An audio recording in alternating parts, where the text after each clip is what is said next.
الف اللہ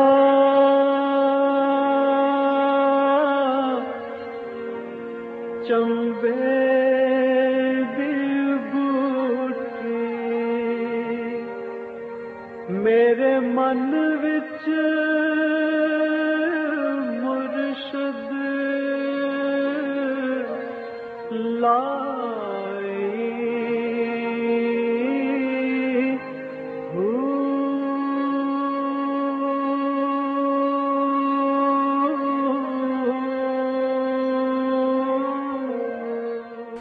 بسم اللہ الرحمن الرحیم۔ السلام علیکم، پروگرام المرشد اور میں ہوں منور عتیق۔ ناظرین محترم، آپ کے سوالات ہیں اور رہنمائی کے لیے ہمارے ساتھ موجود ہیں ہمارے بہت ہی محترم جناب حضرت امیر محمد اکرم اوان صاحب۔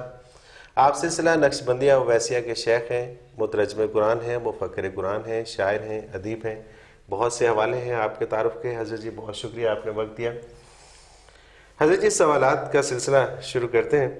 شوکت علی حفظ آباد سے یہ کہتے ہیں کہ اکثر کتابوں میں لکھا ہے کہ ایک صوفی میں عام آدمی کی نسبت استعداد کار بڑھ جاتی ہے، حضرت صاحب ایسا کیوں کر ہو جاتا ہے؟ الحمدللہ رب العالمین والصلاة والسلام علی حبیبہ محمد وآلہ وصحبہ اجمعین۔ اعوذ باللہ من الشیطان الرجیم، بسم اللہ الرحمن الرحیم۔ الحمدللہ ایک لفظ ہم اکثر استعمال کرتے ہیں، برکت۔ ہم استعمال کرتے ہیں لیکن شاید ہم جانتے نہیں کہ اس کا مفہوم کیا ہے۔ بالکل صحیح۔ صوفی اسے کہتے ہیں جس کے جو عقائد، میں نے پہلے عرض کیا پچھلے پروگرام میں، کہ جو نظریات و عقائد ہمارے عقل نے مانے ہیں وہ دل میں بھی اتر جائے۔ سبحان اللہ۔ اور دل میں اترنے کا مطلب یہ ہے کہ ہمارا کردار پھر سدھر جائے۔ تو اس سے جو انوارات و تجلیات باری آتے ہیں، دیکھیں ہر بات جو منہ سے نکلتی ہے، ہر کام جو ہم کرتے ہیں اپنا ایک اثر رکھتا ہے، یا نور یا ظلمت۔ یا اگر اطاعت الہی اور سنت پیغمبر کے مطابق ہے تو اس سے نور پیدا ہوتا ہے، اس کے خلاف ہے تو اس سے سیاہی پیدا ہوتی ہے، ظلمت پیدا ہوتی ہے۔ صحیح۔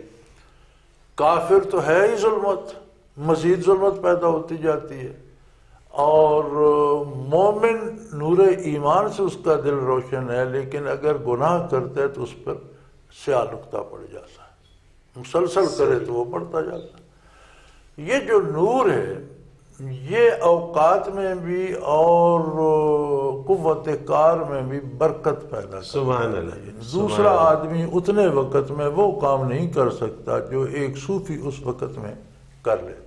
بالکل صحیح۔ اور برکت کا مطلب جو ہے، برکت کا مطلب ہے کہ وہ عام آدمی کی نسبت اس وقت میں جتنا کام آدمی کر سکتا ہے، صوفی اسے 2 گنا 3 گنا کر سکتا ہے۔ بالکل صحیح، بالکل صحیح۔ تو اس وجہ سے اس کی استعداد بڑھ جاتی ہے۔ وہ برکت اللہ کے نام کی اور اللہ کی اور ذکر الہی کی اور نیک اعمال کی جو روشنی ہوتی ہے، اس سے کاموں میں برکت آ جاتی ہے۔ سبحان اللہ۔ حاجرہ بی بی ہیں پشاور سے، یہ اس سے ملتا جلتا ایک سوال ہم نے شاید پچھلے کسی پروگرام میں بھی کیا تھا، لیکن سوال اچھا ہے، پھر شامل کرتے ہیں۔ بزرگان دین کے سلسلے میں اکثر یہ جملہ سننے میں آتا ہے کہ فلاں بزرگ بہت پہنچے ہوئے ہیں۔ یہ پہنچے ہوئے ہیں سے کیا مراد ہے؟ کہاں پہنچے ہوتے ہیں اور کیوں پہنچے ہوتے ہیں؟ یہ بزرگان دین کے کسی تذکرے میں نہیں آتا۔ اچھا، یہ علمی ادبی بات نہیں ہے۔ صحیح۔ یہ جہلاء کی زبان زد عام بات ہے۔ صحیح صحیح۔ یہ فلاں بہت پہنچا ہوا ہے۔ بالکل صحیح۔ اور اگر اس کو واقعی ادبی طور پر لیا جائے تو اصطلاح تصوف میں یہ ہوگا کہ اسے قرب الہی نصیب ہے، لیکن یہ اصطلاح تصوف میں استعمال نہیں ہوتی۔ صحیح۔ یہ عام عوام اور جو لوگ ان چیزوں سے بے بہر ہیں ان کی اصطلاح بہت پہنچے ہوئے، شاید ان کی مراد یہ ہوتی ہے کہ اسے بہت قرب الہی حاصل ہے۔ بالکل صحیح۔ تصوف میں اس کا کوئی وجود موجود نہیں ہے۔ کوئی ایسی جگہ نہیں کہ جہاں پہنچ کر کوئی رک جاتا ہے، قرب الہی کی کوئی انتہا نہیں، اور لوگ عمر بھر محنت کرتے رہتے ہیں، جنہیں اللہ ترقی دیتے ہیں ان کی ترقی ہوتی رہتی ہے۔ سبحان اللہ۔ اور یہ پتہ چل جاتا ہے کہ یہ جو شخص ہے یہ اللہ کے کتنا قریب ہے۔ ہمارے پاس ایک ہی معیار ہے کہ وہ کتنا خلوص سے شریعت پر عمل کرتا ہے. صحیح، بالکل صحیح. ہماری نسبت وہ زیادہ نیک ہے، پارساں ہے، راست گو ہے، راست باز ہے، سچ کہتا ہے اور حلال کھاتا ہے، حرام سے بچتا ہے، تو ہم تو اسے ولی اللہ سمجھیں گے. سمجھتے ہیں. لیکن بہرحال حتمی فیصلہ تو اللہ ہی جانتے ہیں کہ اس کا کردار کیا ہے. حقیقت حال تو اللہ اور بندے کے درمیان. اچھا، ایک اور اسی سے ملتا جلتا سوال ہے. حافظ غلام ربانی ہے گوجرا سے. یہ کہتے ہیں کہ ایک عامل کی چلہ کشی اور ایک صوفی کے مجاہدے میں کیا فرق ہے؟ بڑا فرق ہے، زمین و آسمان کا فرق ہے. عملیات کا دین سے کوئی تعلق نہیں. اچھا، عملیات ہوتے ہیں اپنی خدائی منوانے کے لیے. صحیح. عملیات یا عامل کشی چلہ کشی جو ہوتی ہے یہ یا عملیات کو تابع کرتے ہیں یا کوئی اور اس طرح کو، تو اس سے مراد ہوتی ہے کہ میں دوسروں سے بڑا ہو جاؤں اور لوگ میرے محتاج ہو جائیں اور میری خدمت کریں، مجھے پیسے دیں، میں انہیں دم چھو کروں تو وہ ٹھیک ہو جائیں. صحیح. کہ نہیں، تو مقصد ہی الگ ہو گیا نا. یعنی عملیات کا تو مقصد یہ ہے کہ اپنی خدائی منوانے کی بات. اور صوفیاء جو مجاہدہ کرتے ہیں وہ عظمت الہی کا ادراک پانے کے لیے کرتے ہیں. صحیح. اچھا، یہ جو عام ایک اصطلاح اسی حوالے سے کہ فلاں بزرگ نے اتنا عرصہ چلہ کشی کی، اور یہ چلہ کشی یعنی کہ وہ وہاں سے غار میں چلے گئے، وہاں بیٹھ کے اللہ کی عبادت کرتے، وہ کیا چلہ تھا؟ کشی جو بزرگوں نے کی وہ اپنی عظمت کے لیے نہیں، وہ چلو تنہائی گوشے میں چلے گئے، اللہ اللہ کرتے رہے. لیکن اس سے افضل ہے کہ آپ میدان عمل میں رہیں اور اطاعت الہی کریں. صحیح. چلہ کشی سے یہ ہوگا کہ آپ کو کشف ہو جائے گا، مشاہدہ ہو جائے گا. تو جو حقیقی صوفیاء ہیں وہ کہتے ہیں کہ کشف اور مشاہدے کے لیے بھی محنت اگر کی جائے تو یہ محنت اللہ کی رضا کے لیے تو نہیں، یہ تو غیر اللہ کے لیے. صحیح. کشف اور مشاہدہ اللہ تو نہیں ہے نا. بالکل صحیح، بالکل صحیح. تو اس سے تو بہتر یہ ہے کہ عملی زندگی میں اطاعت کی جائے. یعنی چلہ کشی میں آپ 1000 نفل پڑھتے ہیں، عملی زندگی میں آپ 2 نفل پڑھتے ہیں. نہیں بھی پڑھتے تو عملی زندگی میں کتنے ایسے نیک کام ہیں جو ان نفلوں سے زیادہ درجہ آپ کو دے جاتے ہیں. اطاعت الہی اس میں زیادہ ہو جاتی ہے. حلال کماتے ہیں، حلال اولاد کو کھلاتے ہیں، یہی عبادت بن جاتی ہے. سچ بولتے ہیں، کسی غریب کے کام آ جاتے ہیں، کسی کی مدد کرتے ہیں.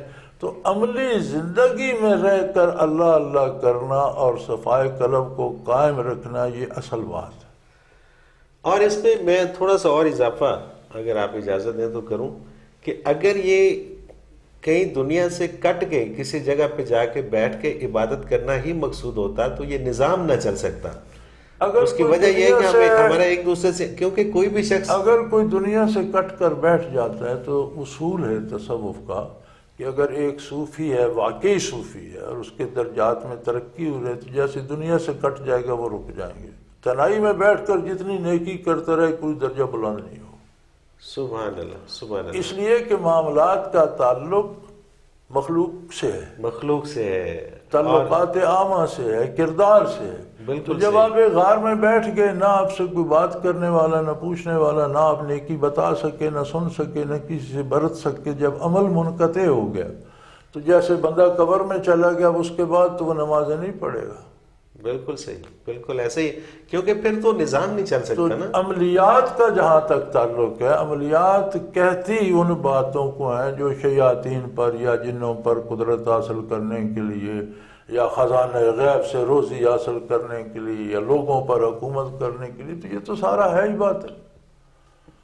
اور صوفی جو بلند پایا صوفی ہیں وہ تو چلہ کشی کو اچھا نہیں سمجھتے. لیکن اگر کوئی تنہائی میں بیٹھ کر اللہ اللہ کرتا ہے تو گناہ تو نہیں ہے. گناہ نہیں ہے، بالکل صحیح. اللہ اللہ ہی یہ تو اس کی نیت کے اوپر ڈیپینڈ کرتا ہے کہ اس کی نیت کیا ہے. لیکن صوفیوں میں یہ اصطلاح ہے کہ جو چلہ کشی میں پڑ جاتا ہے وہ عورتوں کی مانند ہے. صحیح. اور جو میدان عمل میں رہتا ہے وہ مرد ہے. سبحان اللہ، سبحان اللہ. پردہ نشینی تو عورتوں کا کام ہے نا. سبحان اللہ. تو اس لیے چلہ کشی یہ ہے کہ آپ مخلوق میں رہ کر اللہ کی اطاعت پہ قائم رہیں اور اللہ کی نافرمانی. کیونکہ امتحان تو یہاں ہے نا، یہاں عملی زندگی آپ کو رشوت مل رہی ہے اور آپ نہیں لے رہے. اصل تو بات یہ ہے نا، آپ غار میں جا کے بیٹھ گئے، وہاں تو کچھ مل ہی نہیں رہا، تو آپ نے انکار کیسے کیا؟ میرے ایک عزیز ہیں آج کل، وہ ڈسٹرکٹ لیول کے افسر ہیں، جو نائب تحصیلدار بھرتی ہوئے تھے، بڑی بڑی مشکلیں اس پر آئیں، صحیح، بڑے بڑے مشکل اوقات آئے، لیکن الحمدللہ نائب تحصیلداری سے لے کر ڈسٹرکٹ مجسٹریٹ ہونے تک وہ کسی کے ایک پیسے کا روادار۔ کیا بات ہے، سبحان اللہ، یہ ہوئی نا اصل بات۔ تو پچھلے دنوں کہہ رہا تھا کہ یہ میری اس میں کوئی بہادری نہیں، یہ میری بیوی کا کارنامہ، یہ بھی بہت بڑی کہ اگر پارٹیسپیشن یہ ہے، اس طرح اس میں شور کوئی شک کرتی نہیں کہ ہے۔ فلاں کی بیوی کے پاس کار ہے، میرے پاس نہیں، فلاں کا لباس زیور ہے، تو اس نے مجھے ساری زندگی کیا بات، مدد کی کیا ہے بات، میری ایماندار رہنے میں۔ سبحان اللہ، تو اصل سبحان کام تو اللہ، یہ ہے۔ یہ ہے، اور اللہ تعالیٰ تمام کی بیگمات کو یہ ہدایت دے کہ وہ ایسی بن جائے۔ اگلا سوال حضرت جی حفظہ عمران ہے چکوال سے، یہ کہتی ہیں کہ ہماری زندگی میں تقدیر کو کس حد تک دخل ہے، اور یہ بھی رہنمائی فرما دیجئے کہ کہاں تدبیر کام آتی ہے اور کہاں تقدیر، اور کیا تدبیر تقدیر کو بدل سکتی ہے یا تقدیر تدبیر کو الٹ سکتی ہے؟ اصل بات یہ ہے جی کہ اس معاملے میں بھی ہم بہت الجھ گئے ہیں اور غلط فہمیوں کا شکار ہیں، اور جب کوئی گناہ کرتا ہے یا قتل کر دیتا ہے، ڈاک کہتا ہے قسمت میں لکھا تھا، یہ برائی کرتا ہے تو وہ قسمت میں لکھی تھی، اور کہیں کام سنور جاتا ہے تو کہتا ہے یہ میری قابلیت ہے۔ کامیابی، بالکل صحیح ہے، بالکل تو ایسے۔ اصل میں تقدیر یہ ہے کہ اللہ کریم نے مخلوق کو پیدا کرنے سے پہلے تمام نظام لکھ دیا، ضبط تحریر میں لیا کہ کون کیا کرے گا، پروگرام طے پا گیا۔ اس لیے نہیں کہ وہ ہمیں مجبور کر دے کہ ہم ایسا ہی کریں، ہم سمجھتے یہ ہیں، لیکن یہ غلط ہے، اس لیے کہ وہ جانتا تھا کہ یہ ایسا کرے گا۔ سبحان اللہ۔ اب مجھے پتہ ہے آپ نے پروگرام وائنڈ اپ کر کے لاہور جانا ہے، بالکل تو صحیح۔ میں اگر کل سے یہ لکھ دیتا کہ آپ کل آئیں گے اور پروگرام وائنڈ اپ کر کے لاہور جائیں گے، تو آپ میرے لکھنے کی وجہ سے نہیں جانا تھا، میرا لکھنا آپ کے پروگرام سے آگاہ ہونے کی وجہ۔ بالکل صحیح۔ اللہ کا علم حضوری ہے، اللہ کے علم میں ماضی مستقبل نہیں ہے، ہر چیز اس کے، جو ماضی ہمارے لیے ہے، مستقبل ہمارے، اس کے سامنے ہر چیز حاضر ہے، جو بیت گئی وہ بھی حاضر ہے، جو بیت رہی ہے وہ بھی حاضر ہے، جو بیتے گی وہ بھی حاضر ہے۔ سبحان اللہ۔ تو اس نے مخلوق کی روزی، رزق، قد، کاٹ، شکلیں، حلیہ، کردار، وہ سب کچھ لکھ لوح دیا۔ محفوظ میں لکھ دیا کہ کون کیا کرے گا۔ سبحان اللہ، سبحان اللہ۔ اس لیے نہیں کہ اس سے ہم مجبور ہیں، اس لیے کہ اسے علم ہے کہ ہم ایسا کریں گے۔ تو جب ہم غلطی کرتے ہیں تو یہ کوئی تقدیر کے تابع ہو کر نہیں کرتے، صاحب تقدیر کو پتہ تھا یہ غلطی کرے گا، اس نے ہمیں یہ اختیار دیا ہے، شعور دیا ہے کہ ہم فیصلہ بھلائی کا کرتے ہیں یا برائی کا۔ توفیق اسی کی ہے، جو بندہ قتل کرتا ہے اللہ اس سے قوت سلب کر لے، بازو شل کر دے، نہیں کرتا۔ تو سوال ہی اس نے پیدا کہا نہیں۔ تمہیں قوت بھی دی ہے، عقل بھی دی ہے، شعور بھی دیا اور احکام بھی دیے، اب تمہارا فیصلہ ہے ان پہ عمل کرتے ہو یا ان کے خلاف جاتے ہو، اس کے مطابق تمہارا انجام ہوگا۔ لیکن وہ ہمارے کرنے کے بعد نہیں جانتا، وہ پہلے سے جانتا ہے، جانتا ہے کہ ہمیشہ اس نے سے ایسا جانتا ہے۔ کرنا ہے، بالکل صحیح، بالکل صحیح۔ اب جو یہ تو ایک قسم کی تقدیر ہو گئی جس کا تعلق کردار سے ہے۔ صحیح۔ دوسرا شعبہ تقدیر کا ہے کسی کا پیدا ہونا، مرنا، اس میں بھی دو طرح کی تقدیر ہے اور اس پر بھی انسانی کردار کا اثر پڑتا ہے۔ ایک تقدیر مبرم ہے، طے شدہ فیصلہ، مثلا موت کا ایک طے شدہ فیصلہ ہے، وقت آیا تو مر جائے گا، نیک ہے یا بدکار ہے یا اس سے کوئی فرق نہیں پڑتا۔ ایک تقدیر معلق ہے، دا ہینگنگ ڈیسیژن، وہ انسانی، جیسے قوموں کی قومیں تباہ ہو گئیں، اب ان کی تقدیر یہ تو نہیں تھی کہ اکٹھے مرے، بالکل صحیح۔ تو یہ جو قوموں کی قومیں غرق ہوئیں، ان پر وہ ہینگنگ ڈیسیژن مسلط کیے گئے۔ جب ان کا کردار اس حد کو پہنچا تو سارے ایک دم سے موت کے گھاٹ اتر گئے۔ صحیح۔ اب جہاں تک تعلق تدبیر کا ہے تو تدبیر ضروری ہے، جائز وسائل کو اختیار کرنا اور تدبیر کے ساتھ دعا کرنا۔ مثلا میں بیمار ہوں، میری ٹانگ میں درد ہے، میں دعا کرتا ہوں کہ اللہ میں کمزور ہوں، یہ بھی تیری نعمت ہے، اس کے بدلے بھی کتنے گناہ معاف، تو قادر ہے اس کے بغیر بھی گناہ معاف کر دے اور مجھے اس سے نجات دے۔ سبحان اللہ، بے شک، یہاں تک تو میرا حق ہے۔ حق ہے۔ اب یہ نہیں ٹھیک ہوتی تو اس پر بگڑنا میرا حق نہیں ہے، یہ اس کا فیصلہ ہے، اس کا فیصلہ ہے، تو بالکل تدبیر کرنا ضروری ہے، اور تدبیر سے مراد ہے حلال اور جائز وسائل اختیار کیے جائیں، اس کا الگ سے اجر ملتا ہے، اس کا کوئی اور نتیجہ ہو نہ ہو، اللہ کی طرف سے اس پر اجر ملے گا، انعام ملے گا۔ سبحان اللہ۔ تو اللہ چاہے تو وہ اس ہینگنگ ڈیسیژن کو بدل دیتا ہے، اس کی مرضی، وہ تقدیر معلق ہے تو بدل جائے گی، مبرم ہے تو اس پر عمل ہوگا، اس پہ عمل ہوگا، وہ وہ نہیں بدلے بدلے گی نہیں، لیکن آپ کو تدبیر کرنے کا حق حاصل ہے، حق حاصل ہے، نہیں اس کا اجر ملے گا، اجر ملے گا۔ ثواب ملے صحیح، گا۔ صحیح۔ اب وہی بات جو پہلے ہم کر چکے ہیں کہ ہم اول تو تدبیر نہیں کرتے، اگر کرتے ہیں تو فیصلہ ہمارے سوچ کے مطابق نہ ہے تو ناراض ہو جاتے ہیں، نہیں، تدبیر کریں اس کا اجر ملے گا، فیصلہ اس کا ہے، آپ کی سوچ کے مطابق آتا ہے یا اس اس پہ مجھے وہ ایک علامہ اقبال کا ایک شعر یاد آ رہا ہے کہ تقویٰ اس کو کہتے ہیں کہ خنجر تیز رکھ اپنا، پھر اس تیز خنجر کو مقدر کے حوالے کر، یہ اصل بات ہے، کوشش ساری کرنی چاہیے، فیصلہ اللہ۔ صحیح۔ ناظرین محترم، آپ بھی اس پروگرام میں شامل ہو سکتے ہیں، آپ ہمیں SMS کر سکتے ہیں، میل کر سکتے ہیں، ہمارا ایک نمبر اسکرین پہ بار بار ابھرتا ہے، آپ اسے نوٹ فرما لیجئے،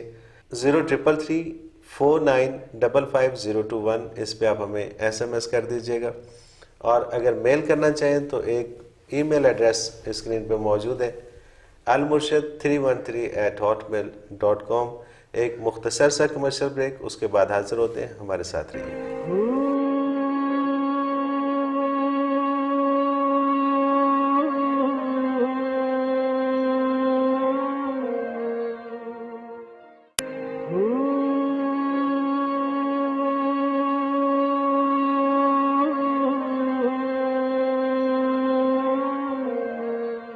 پروگرام میں ایک بار پھر خوش آمدید ناظرین، آپ کے سوالات ہیں اور رہنمائی کے لیے ہمارے ساتھ موجود ہیں ہمارے بہت ہی محترم جناب حضرت امیر محمد اکرم اعوان صاحب۔ حضرت جی، ایک سوال ہے، اور یہ سوال میرا خیال ہے کہ بہت سارے لوگوں کا سوال ہے۔ منیرہ احمد ہے کراچی سے، یہ کہتی ہے کہ جی مولانا صاحب، بحیثیت مسلمان میں جانتی ہوں کہ نماز پڑھنی چاہیے، نیک کام کرنے چاہیے، لیکن میں سچ کہوں تو جواب یہ ہے کہ طبیعت ادھر نہیں آتی، اس کا حل کیا ہے؟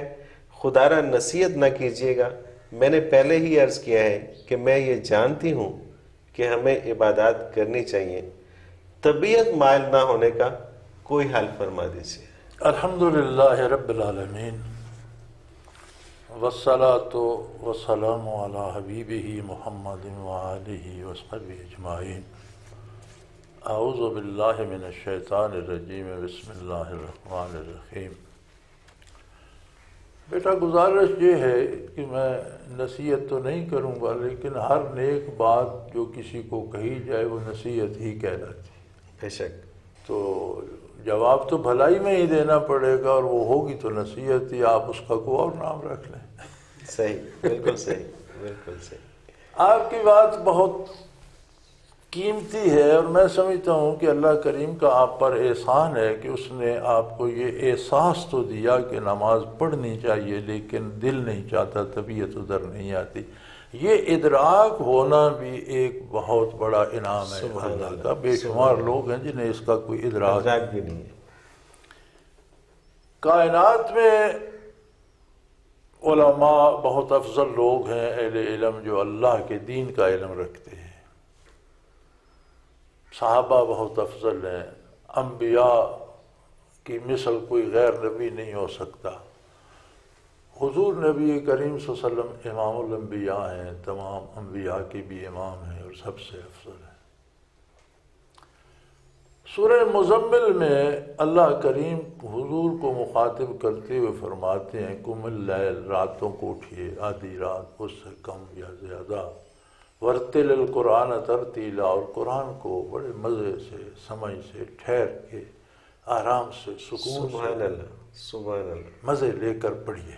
پھر اللہ کریم فرماتے ہیں کہ مجھے علم ہے، ان لک فی النہار سبحا طویلا، دن بھر آپ بہت مشقت کرتے۔ مشرکین عرب کو توحید کی تبلیغ کرنا، کبھی تنہائی میں بیٹھ کر سوچئے گا۔ آج کے مسلمان کو آپ تبلیغ نہیں کر سکتے، وہ آگے سے گلے پڑ جاتا ہے۔ بے شک، بتوں کے پجاریوں کو اور صدیوں نسلوں سے اللہ جو اکبر، بت پوجتے آ رہے ہیں، سبحان اور انہیں کہنا یہ بت بیکار ہیں، چھوڑ دو، یہ تمہیں جہنم لے جائیں گے، اور اللہ کو واحد لا شریک مانو۔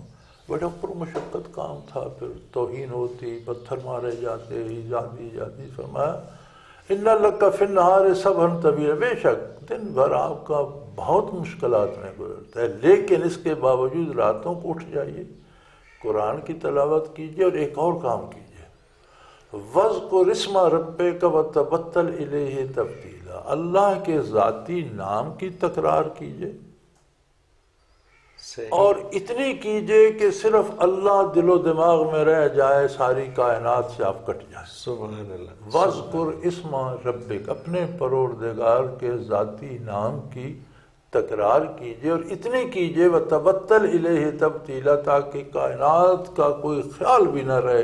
یعنی یہ ایک بات کہ آپ اتنی تکرار کرتے ہیں کہ صرف وہی ذہن میں نقش ہو جاتی ہے، کچھ نہیں رہتا۔ سبحان اللہ، سبحان اللہ، اب اس مقام عالی پہ جو ہستی فائز ہے، اس کو بھی حکم دیا جا رہا ہے کہ اتنی کثرت سے راتوں کو اٹھ اٹھ کر اللہ اللہ کیجئے کہ کائنات کٹ جائے اور سارا دل اللہ سے لگ جائے۔ کیا کبھی آپ نے اللہ اللہ کی ہے؟ اللہ اکبر، نہیں کی تو طبیعت اس کے بغیر تو ادھر نہیں کیسے آئے آئے گی؟ اور جب تک وہ دل میں وہ عشق سمائے گا نہیں، وہ بات نہیں آئے گی، طبیعت بات ادھر کیسے آئے گی؟ طبیعت کو ادھر کی آشنائی ہی نہیں، اس نے ادھر جھانکا ہی نہیں، اسے خبر ہی نہیں کہ ادھر بھی کچھ ہے، اس نے کچھ چکھا ہی نہیں۔ تو کبھی راتوں کو بیٹھ کر اللہ اللہ کر کے کچھ عرصہ دیکھیے، دیکھیں طبیعت کیا کرتی۔ سبحان اللہ، سبحان اللہ، بے شک، بے شک، بے شک۔ غلام مصطفیٰ ہیں چنیوٹ سے، یہ کہتے ہیں کہ حضرت جی میں گزشتہ 2 ماہ سے ذکر خفی کر رہا ہوں، لیکن مجھے ابھی تک کوئی روشنائیاں نظر نہیں آئیں، اس وجہ سے مجھے بہت پریشانی ہے، آخر میرے ذکر میں اثر کیوں پیدا نہیں ہوتا؟ میں وہ پہلے سوال میں بھی میں نے نصیحت نہیں کی، مشورہ دیا ہے، صحیح، صحیح، اور ان کو بھی مشورہ دے دیجیے۔ اور اس سے میں ایک بات بتانا چاہتا ہوں جو پہلے میں شاید کر بھی چکا ہوں، کہ یہ روشنیاں نظر آنا یا مشاہدات ہونا یہ اللہ نہیں ہے، یہ غیر اللہ ہے، صحیح، اور اس کی طلب کے لیے محنت کرنا یہ جائز نہیں۔ جائز نہیں ہے، بالکل صحیح، بالکل صحیح، آپ جو محنت کر رہے ہیں وہ ہے قرب الہی کے لیے۔ سبحان اللہ، قرب الہی کو آپ اپنے کردار میں دیکھیں، اگر آپ 1 انچ بھی اپنے مقام سے اللہ کے قریب ہو جاتے ہیں تو آپ کا کردار بدل جائے گا، جتنے قریب جاتے جائیں گے اتنا آپ کا کردار روشن اور منور ہوتا چلا جائے گا۔ سبحان اللہ، تو اس کا ذکر کا پیمانہ یہ ہے کہ ذکر کرنے سے آپ کی سوچ اور کردار تبدیل ہوا یا نہیں۔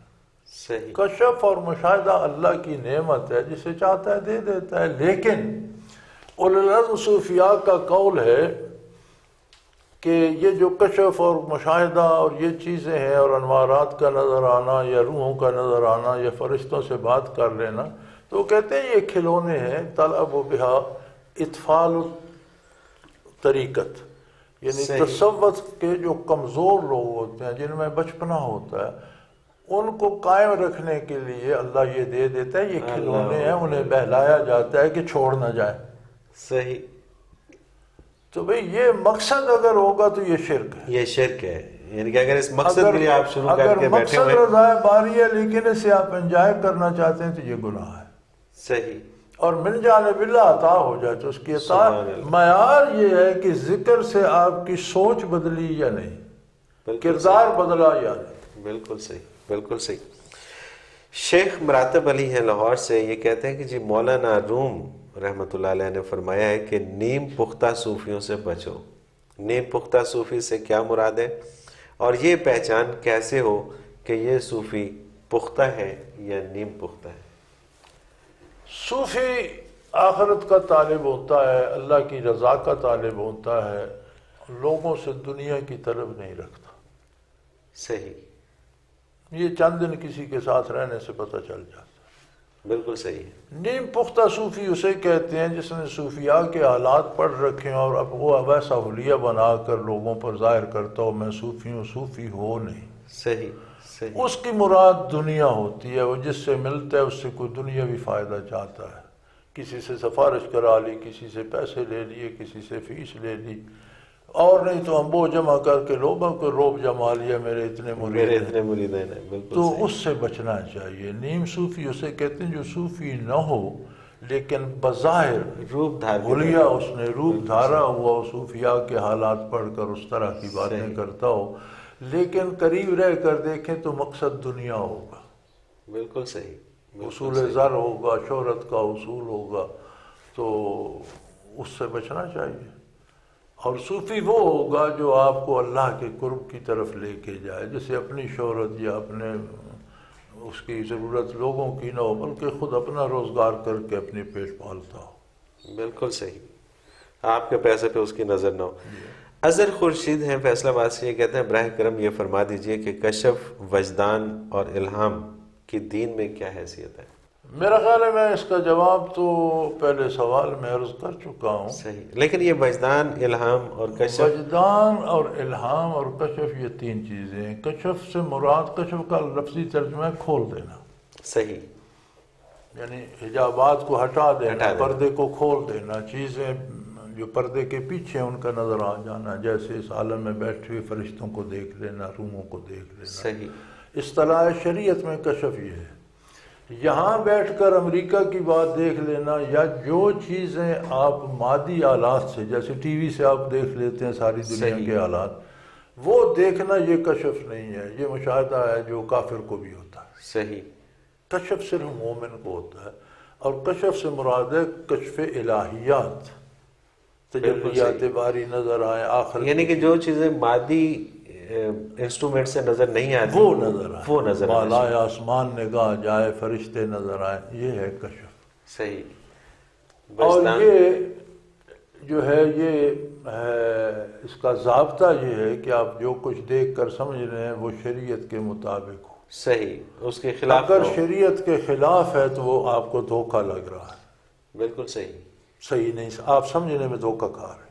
صحیح، ایک بات۔ دوسری بات کشف میں یہ ہوتی ہے کہ کشف میں کسی کو کوئی کام نظر آتا ہے کہ ایسا کرنا چاہیے، تو وہ کام اگر شرعاً جائز ہے تو اسے خود ضرور کرنا چاہیے، نہیں کرے گا تو کوئی دنیاوی نقصان ہوگا، اخروی نہیں، گناہ نہیں۔ صحیح، صحیح، لیکن کوئی دوسرا بندہ اس کے کشف کا مکلف نہیں ہے، بالکل آپ صحیح، کسی صاحب کشف کے پاس جائیں، جی مجھے بتائیں میں فلاں کاروبار کروں نہ کروں، تو دراصل اس کو آپ نے نبی مان لیا۔ یہ اتنا بڑا گناہ ہے کہ یہ بات تو نبی کریم صلی اللہ علیہ وسلم بتا گئے کہ یہ کرو یہ نہ کرو۔ صحیح، اب آپ کسی صاحب کشف سے پوچھتے ہیں تو آپ نے نبی کریم کا متبادل ڈھونڈ لیا، صحیح، تو وہاں آ کر تو اس کی اہمیت ختم ہو جاتی ہے۔ بالکل صحیح۔ الہام ہوتا ہے من جانب اللہ، کوئی چیز دل میں القاء ہو جائے، جیسے حضرت موسیٰ علیہ السلام کی والدہ کو کہ بیٹے کو دریا میں ڈال دو۔ اب کسی ماں کے لیے بچے کو دریا میں ڈالنا ظاہر ہے بہت تکلیف دہ عمل ہے، لیکن انہوں نے ڈالا تو اللہ کے لیے فرماتا ہے وَرَبَطْنَا عَلَىٰ قُلُوبِهَا، ہم نے اس کے دل سے رابطہ کر لیا، اسے مضبوط کیا، اسے یہ جرأت دی۔ اس کی بھی شرط یہ ہے کہ جو بات آپ کے دل میں القاء ہو رہی ہے وہ شریعت کے مطابق ہو، بالکل صحیح، شریعت کے خلاف ہے تو پھر کوئی شیطانی القاء الہام نہیں ہے۔ بالکل صحیح۔ اور وجدان ہوتا ہے کہ کسی چیز کو پا لینا۔ آپ ایک سائنٹسٹ کو دیکھتے ہیں، ہم ایک پتے کو دیکھتے ہیں پاؤں کے نیچے رکھ کے گزر، ایک سائنٹسٹ دیکھتے ہیں کہتے ہیں یہ تو بڑا کارآمد ہے، اس سے فلاں دوائی بن سکتی، بالکل صحیح، یہ اس کا وجدان ہے۔ وجدان ہے، صحیح، اس کا یہ وجدان مادی علم سے ہے، اگر بغیر علم کے من جانب اللہ شعور آ جائے تو اسے وجدان کہتے ہیں۔ آپ اس بالکل کیونکہ اس نے سائنس پڑھی ہے تو اس نے کہا کہ اسے آپ علم کہیں گے، لیکن کوئی سائنس نہیں پڑھی وہ دیکھ کہتے ہیں یار یہ پتہ فلاں کام میں کر رہا ہوں، تو یہ اس کا وجدان ہے۔ صحیح، اور اس کا تعلق کردار سے ہے، کردار کشف سے ہے، الہام بالکل وجدان صحیح۔ کا تعلق کردار سے ہے کہ آپ کو برائی کی بدبو اور سمیل آ جائے، برائی کی ظلمت نظر آ جائے، آپ اس سے بچ جائیں۔ سبحان اللہ، سبحان اللہ۔ اور ایک مرض ہے ہم لوگوں میں کہ ہم سمجھتے ہیں فلاں صاحب کشف سے اس سے اپنے آئندہ کے حالات پوچھتے ہیں، یہ شرک فی النبوت ہے، آپ نے اسے نبی مان لیا، کہ یہ باتیں تو نبی کریم نے بتا کے اور طے ہو گئی، الیوم اکملت لکم دینکم، دین مکمل ہو گیا، اب جو حضور نے بتایا وہی۔ اب ضرورت اس عمر کی ہے کہ دین اصطلاح سیکھا جائے۔ تصوف میں ہے فنا فی الرسول۔ صحیح۔ صوفی کا فنا فی الرسول یہ ہوتا ہے کہ وہ روحانی طور پر بارگاہ رسالت میں حاضر ہوتا ہے، درود شریف پڑھتا ہے، دعائیں کراتا ہے، برکات حاصل کرتا ہے، لیکن آج وہاں سے کوئی نیا مسئلہ نہیں پوچھ سکتا۔ بالکل ٹھیک۔ دین وہی ہے جو حضور نے بتا دیا، جو عمل اسی مکمل پہ ہو کرنا چکا۔ ہوگا۔ بالکل صحیح، بالکل صحیح۔ یہ اس کا حرمت بی بی ہے لالا موسیٰ سے اس کا جواب شاید پہلے ہو گیا، لیکن پھر بھی میں ان کا سوال شامل کر لیتا ہوں۔ معرفت باری کے حصول کا کوئی طریقہ بیان فرما دیجئے۔ یہ پورا معرفت باری کے حصول کا ایک ہی طریقہ ذکر الہی اور اس سے قرآن بھرا پڑا ہے، لیکن معرفت ایک کیفیت ہے اور کیفیات سینہ بسینہ منتقل ہوتی ہیں۔ احکام زبانی علماً تحریراً دماغ میں آتے ہیں، کیفیات دلوں سے دلوں کو منتقل ہوتی ہیں۔ بالکل تو صحیح۔ یہ اللہ کرنے کے لیے بھی کسی صاحب دل کو تلاش کیجئے جس کے سینے میں کیفیات ہوں اور وہ آپ کے دل میں منتقل کر دے، اور پھر وہاں سے آپ یہ حضرت جی پھر وہی پروگرام کا وقت اپنے اختتام کو پہنچا۔ ناظرین محترم، اگر آپ بھی اس پروگرام میں شامل ہونا چاہیں تو ایک نمبر ہمارا اسکرین پہ بار بار ابھرتا ہے، نوٹ فرما لیجئے، 033349550221۔ اس پہ آپ ہمیں SMS کر دیجئے۔ اسی طرح سے ہمارا میل ایڈریس ہے almurshid313@hotmail.com۔ اس پہ آپ ہمیں میل کر کے اپنے سوالات ہمیں بھیجیے، ہم وہ سوالات اس پروگرام میں شامل کریں گے۔ اس کے ساتھ ہی منور عتیق کو اجازت دیجیے۔ اللہ حافظ۔